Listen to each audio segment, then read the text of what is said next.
केतिरनि ई ज़ाती कचहरियुनि में मुख़्तलिफ़ ग्रुपनि में वेही करे जेके असांजूं कचहरियूं थींदियूं आहिनि या कॾहिं कॾहिं मुख़्तलिफ़ प्लेटफॉर्म ते वेही जॾहिं असांखे डिस्कस कंदा आहियूं या इवन सोशल मीडिया ते बि कुझु ॻाल्हियूं अक्सर बल्कि इहो बहस थींदो रहंदो आहे त बेरोज़गारी वधी वई आहे, नौजवान असांजा बेरोज़गार आहिनि, उन लाइ के ज़रिया न आहिनि, रिसोर्सिस न आहिनि जो उहे कमाइनि ऐं पंहिंजी ज़िंदगी खे बहितर तरीक़े सां गुज़ारनि। इहा ॻाल्हि तव्हां बि ॿुधी हूंदी, ॿियनि बि ॿुधी हूंदी, पर मां इन सोच जो न आहियां। हिन डिजिटल दौर में तमामु घणा डिजिटल प्लेटफॉर्म्स मौजूदु आहिनि जिते जिन प्लेटफॉर्म्स खे इस्तेमालु करे असां तमामु घणो कमाए सघूं था, नौकरियूं हासिलु करे सघूं था, वापारु करे सघूं था ऐं कंहिं बि इदारे ते या गवर्नमेंट ते या घर वारनि ते असीं मुनसर या डिपेंड नथा करे सघूं। ॻाल्हि सिर्फ़ु इहा आहे त असां इहो इरादो करियूं त असांखे कुझु करिणो आहे, छाकाणि त ज़िंदगी हिकु अहिड़ो सफ़रु आहे जंहिंमें हर क़िस्म जूं मुश्किलातूं बि आहिनि, हर क़िस्म जा नयूं शयूं बि नज़र अचनि थियूं। हूअं बि जॾहिं बि असां को सफ़रु कंदा आहियूं त उहो सफ़रु असांखे पाण खे ई करिणो हूंदो आहे। असां सां जेकॾहिं कोई उन सफ़र में गॾु बि हूंदो आहे त उहो पंहिंजो सफ़रु कंदो आहे, असांखे का अहिड़ी ख़ासि सपोर्ट न ॾींदो आहे। हा, हू ॻाल्हियूं करे सघंदो आहे, असां सां कचहरियूं कंदो आहे, हू मशवरा ॾींदो आहे ऐं थोरी घणी मदद बि कंदो आहे, पर सफ़रु असांखे पाण ई करिणो पवंदो आहे। उन सफ़र में जेके दुख ईंदा आहिनि, जेके मुश्किलातूं ईंदियूं आहिनि, उन्हनि खे असीं पाण ई मुंहुं ॾींदा आहियूं, या जेके ख़ुशियूं बि ईंदियूं आहिनि त उहे ख़ुशियूं पाण इंजॉय न कंदा आहियूं, पर उहे दोस्तनि सां या जेके हम सफ़र हूंदा आहिनि उन्हनि सां गॾु असां इंजॉय कंदा आहियूं। त ख़ुशियूं त हिकु गॾियल हूंदियूं आहिनि जेके गॾिजी माण्हू सेलिब्रेट कंदो आहे, पर जॾहिं मुश्किलातूं दुख ईंदा आहिनि त उहे असीं पाण ई फेस कंदा आहियूं। त इन ज़िंदगी जे सफ़र में इहो असांखे सोचणो पवंदो त हर कमु असांखे पाण ई करिणो आहे ऐं कंहिं ते मुनहसरु नाहे करिणो।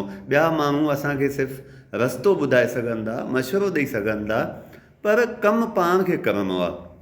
हाणे हिते ॾिसो केतिरा डिजिटल प्लेटफॉर्म आहिनि जंहिं ते तव्हां जेकॾहिं कंहिं बि क़िस्म जो वापारु करणु चाहियो, तव्हां पंहिंजा प्रोडक्ट उन ते रखी करे, पंहिंजा वख रखी करे उहे खपाए सघो था। पर जेकॾहिं तव्हां ॿिए कंहिंजो प्लेटफॉर्म इस्तेमालु नथा करणु चाहियो, तॾहिं बि को मसइलो न आहे, तव्हां पंहिंजो डिजिटल प्लेटफॉर्म ठाहे सघो था, क्रिएट करे सघो था ऐं तमामु सस्ता उहे क्रिएट थींदा आहिनि। पर सोशल मीडिया ते त इहे प्लेटफॉर्म मुफ़्त में क्रिएट थी था वञनि, त तव्हां उन ते जो जंहिं बि क़िस्म जो वापारु करणु चाहियो था उहो वापारु करियो, प्रोडक्ट रखो। आम तौर ते जॾहिं असीं वापारु कंदा आहियूं त जेकॾहिं डिजिटल प्लेटफॉर्म खां सवाइ ऑफलाइन वापारु कंदा आहियूं त उन लाइ असांखे तमामु घणी सीड़प या इन्वेस्टमेंट जी ज़रूरत हूंदी आहे। पर डिजिटल प्लेटफॉर्म्स उहे प्लेटफॉर्म आहिनि जिते तव्हांखे घटि सीड़प करणी आहे, घटि इन्वेस्टमेंट करणी आहे, बल्कि न हुजण जे बराबरि इन्वेस्टमेंट असीं कंदा आहियूं ऐं उन मां असीं कमाईंदा आहियूं। हाणे उहो प्लेटफॉर्म तव्हां सोशल मीडिया खे इस्तेमालु करियो, टाइमू खे करियो, दराज़ खे करियो, ॿिए कंहिंखे करियो, या पंहिंजा के पेज ठाहियो, पंहिंजूं वेबसाइट ठाहियो, पर तव्हां वापारु करे जझो अमाउंट कमाए सघो था जेको नौकिरी में नथो कमाए सघिजे। नौकिरी टोकरी हूंदी आहे ऐं जेको आहे वापारु वधंदड़ हूंदो आहे। पर जेकॾहिं तव्हां चाहियो था त तव्हां धंधा नथा करे सघो, वापारु नथा करे सघो, त नौकिरी बि तव्हां हासिलु करे सघो था। जेकॾहिं तव्हां वटि को हुनरु आहे, फ़न आहे, तव्हां वटि का ॼाण आहे, तव्हां तहक़ीक़ जा ॼाणू आहियो, तहक़ीक़ सां लाॻापियल आहियो, या को बि कमु तव्हांखे अचे थो, तव्हां लिंक्डइन ते पंहिंजो प्रोफाइल ठाहियो। लिंक्डइन हिकु अहिड़ो प्लेटफॉर्म आहे जिथे तव्हांखे तमामु घणा इदारा मिलंदा ऐं जेके तव्हांजी ॼाण, तव्हांजे एक्सपीरियंस, तजुर्बे मुताबिक़ तव्हांखे पाण वटि नौकिरी ॾींदा।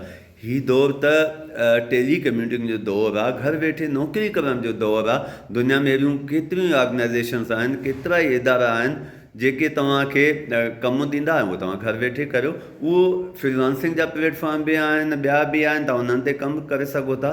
पर लिंक्डइन उहो आहे जिते तव्हां प्रोफेशनल जेकॾहिं तव्हां आहियो, ऐं प्रोफेशनल सिर्फ़ु उहो न आहे त जंहिं वटि डिग्री हुजे, अदाकार बि प्रोफेशनल आहे या नौकिरी वारो बि प्रोफेशनल आहे, मुहक़िक़ बि प्रोफेशनल आहे। अहिड़ी तरह जेको बि हुन में प्रोफेशन आहे, हुनरु आहे, उहो प्रोफेशनल आहे। उहो लिंक्डइन ते पंहिंजो प्रोफाइल ठाहे ऐं उन्हनि माण्हुनि सां पाण खे कनेक्ट करे या उन्हनि इदारनि खे पाण सां कनेक्ट करे जेकी उन प्रोफेशन सां लाॻापियल आहिनि, तव्हां ॾिसो तव्हांखे अपॉर्चुनिटियूं कीअं मिलनि थियूं। त ॻाल्हि सिर्फ़ु इहा आहे त असां जिदोजहद त करियूं, असां कुझु करणु था चाहियूं, अॻु में त इहो इरादो करिणो आहे। उहो चइबो आहे न, अॻु में नियत करियो कमु करण जी। त तव्हां नियत त करियो, बाक़ी सॼो ॾींहुं फेसबुक ते ॿियनि सोशल मीडिया ते अदास नौजवाननि खे नौकिरियूं न आहिनि, इदारा कुझु नथा कनि, हुकूमतूं कुझु कोन थियूं कनि। मुंहिंजे ख़्याल में हिन डिजिटल दौर में हुकूमतनि खां ॿियनि में असांखे का उमेद न रखणु घुरिजे। हीउ सभ जे लाइ दौरु आहे, ऐं हिन दौर में जेकॾहिं को बुखियो रहे थो त उनजी पंहिंजी सुस्ती आहे, उनजी पंहिंजी काहिली आहे। उहो मुंहिंजे ख़्याल में तॾहिं ई बुखियो रहे थो, न त एतिरियूं नौकिरियूं माण्हू कोन आहिनि नौकिरियुनि लाइ। जेतिरियूं नौकिरियूं, जेतिरा प्लेटफॉर्म आहिनि, उते माण्हू कोन आहिनि। असां ख़ासि करे असांजा नौजवान, असांजा माण्हू इन तरफ़ अचनि ऐं ग्लैमर जी लाइफ खां निकिरनि, आइडियलिज़म जी लाइफ खां निकिरनि। ख़्वाब ॾिसो ऐं उन्हनि ख़्वाबनि जी साझा लाइ महिनत करियो, कमु करियो ऐं इन्हनि प्लेटफॉर्म्स खे इंजॉय करियो। ॾिसो त तव्हां कीअं तरक़ी करियो था, तीअं तव्हां कीअं अॻिते वधो था।